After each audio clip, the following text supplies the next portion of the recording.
जय हिंद। जैसा कि आप लोग का क्लास 7 का एसए2 हिंदी एग्ज़ाम हो चुका है और इस वीडियो के माध्यम से आप लोग जान पाएँगे कि आप लोग का कितना नंबर आने वाला है।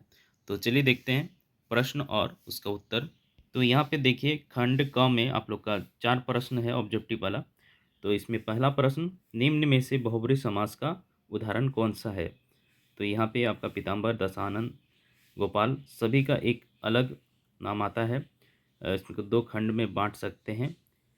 ये इसका आंसर होगा इनमें सभी, यानी कि तीनों ही बहुब्रीहि समास है, तो इनमें से सही सभी घ नंबर का सही हो गया। अगला प्रश्न 2 नंबर, एक पाती बच्चों के नाम पत्र किसके द्वारा किससे लिखा गया है? तो यहाँ पर पहला ऑप्शन सही है, क चाचा नेहरू द्वारा बच्चों को। 3 नंबर प्रश्न, निम्न में से कृष्ण भक्त कवि कौन है? तो यहाँ पे कृष्ण भक्त कवि जो हैं वो हैं सूरदास जी, जो कि जन्म से ही अंधे थे और कृष्ण के भक्त थे। और ये विवाद भी कोई कोई जगह में आता है कि जन्म से कैसे अंधे हुए, तो अलग बात है। चलिए देखते हैं चौथा प्रश्न, वरदान का फेर पाठ के लेखक कौन है? तो यहाँ पे आंसर होगा ख नंबर, रविन्द्रनाथ ठाकुर। अब 5 और 6 का जो ये लाइन है उसको पूरा करना है ऊपर के शब्दों को देख के।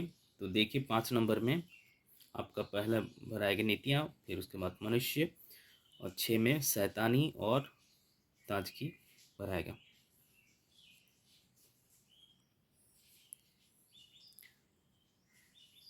7 से 9 नंबर में सत्य असत्य बताना है। तो देखिए यहाँ पे आपका 7 नंबर, पत्र लेखन में अपने से बड़े लोगों के लिए पूज्यवर पूज्यवर आदरणीय जैसे संबोधन का प्रयोग किया जाता है, तो ये सत्य है।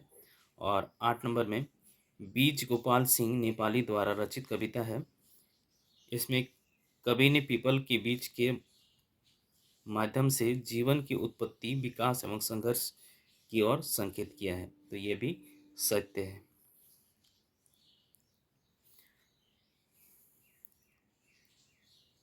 यहाँ पे 9 नंबर, आया बदलाव पाठ की लेखिका प्रेमलता अग्रवाल ने उत्तरकाशी के बेसिक एडवेंचर कोर्स में ए सर्टिफिकेट प्राप्त हुआ, तो ये असत्य है। यहाँ पे सत्य है कि हेमलता अग्रवाल को प्राप्त हुआ था, जो कि झारखंड की है।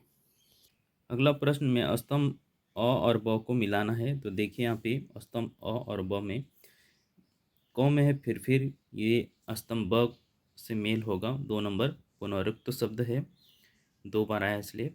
और ख में देखिए कैंप का मिलान है, विदेशज ये भाषा हो गया। उसके बाद ग में अश्रु का ये तत्सम शब्द है। उसके बाद घ में माटी, ये देशज शब्द है, 1 नंबर। इसके बाद खंड ख में लघुत्तरीय प्रश्न का जवाब देना है 11 से 15 तक में। यहाँ पे देखिए 11 नंबर प्रश्न है, प्रस्तुत गद्यांश किस पाठ से लिया गया है? तो पाठ का नाम है फिर उठती है माटी की लौ। 12 नंबर प्रश्न, कुल्हड़ों के अलावा किन गिलासों का उपयोग चाय की दुकानों पर किया जाता है? तो यहाँ पे आपका उत्तर होगा कागज और कांच के गिलास का उपयोग चाय की दुकानों पर किया जाता है। 13 नंबर में माटी के कुल्हड़ों के प्रति लोगों के लगाव का मुख्य कारण क्या बताया गया है? तो इससे क्या होता है कि माटी जो है एक देश भक्ति की भावना को जगाता है। मिट्टी मातृत्व की भावना जाग उठती है और इससे पर्यावरण को कोई हानि भी नहीं होता है। 14 नंबर प्रश्न, माटी के कुल्हड़ फेंके जाने के बाद क्या हो जाते हैं? तो यहाँ पे इसका उत्तर देखिए माटी का कुल्हड़ अन्य चीज़ों की बनस्पत कम गंदगी पैदा करता है और अंत में मिट्टी में ही मिल जाता है। 15 नंबर प्रश्न में देखिए, माटी के कुल्हड़ों को बनाए रखने की बात क्यों कही गई है? तो इसका उत्तर होगा क्योंकि इससे पर्यावरण को कोई नुकसान नहीं होता है और जब भी प्याले को हम होठों से लगाते हैं तो लगता है कि हम अपने वतन की मिट्टी को अपने होठों से लगा रहे हैं। खंड ग में देखिए लघुत्तरीय प्रश्न 16 नंबर है, मीराबाई ने किन शब्दों में नंदलाल के सलोने रूप का वर्णन किया है? उत्तर देखिए, मीराबाई ने नंदलाल यानी कि श्री कृष्ण के रूप को सांवली मूरत, मोहनी मूरत और अमृत की वर्षा करने वाली मुरली जैसे शब्दों से वर्णित किया है, जो उनके रूप की सुंदरता और आकर्षण को दर्शाते हैं। 17 नंबर प्रश्न है, यह कैसे पता चलता है कि चिड़िया के गृह प्रवेश का मौसम शुरू हो गया है? उत्तर है, अक्टूबर नवंबर माह से जब चिड़िया अपने घरों से प्रवेश करने लगती है और घोंसला बनाने जाने के लिए उपयुक्त जगह खोजने लगती है, तब लगता है कि चिड़िया के गृह प्रवेश का मौसम शुरू हो गया है। वह इस मौसम में घोंसला बनाने के लिए तिनके इकट्ठा करती है। 18 नंबर क्वेश्चन है, तुम कल्पना करो कविता में नवीन कल्पना करो से क्या तात्पर्य है? कविता में कवि नए निर्माण की कल्पना की बात करता है। वह देशवासियों को कहता है कि हम भारत के अतीत को भूले नहीं, किंतु भारत के भविष्य के लिए नई नई कल्पना करते रहें, तभी हमारा देश महान बनेगा। नंबर प्रश्न है, बुद्ध देव जी ने महात्मा बनने के बाद अपने भोजन में क्या परिवर्तन किया? महात्मा बनने के बाद बुद्धदेव दोनों महात्मा बुद्ध बनने के बाद बुद्धदेव दोनों जून एक एक कटोरा साबूदाना उबाल कर पीते थे। मुंडकोन उपनिषद का पाठ भी किया करते थे। यदि किसी ने खाने में अच्छी चीज़ें दे दिया तो कहते, फौरन मेरे सामने से हटाओ, मैं साबूदाना खाता हूँ, मेरा व्रत तुम लोग नहीं जानते हो।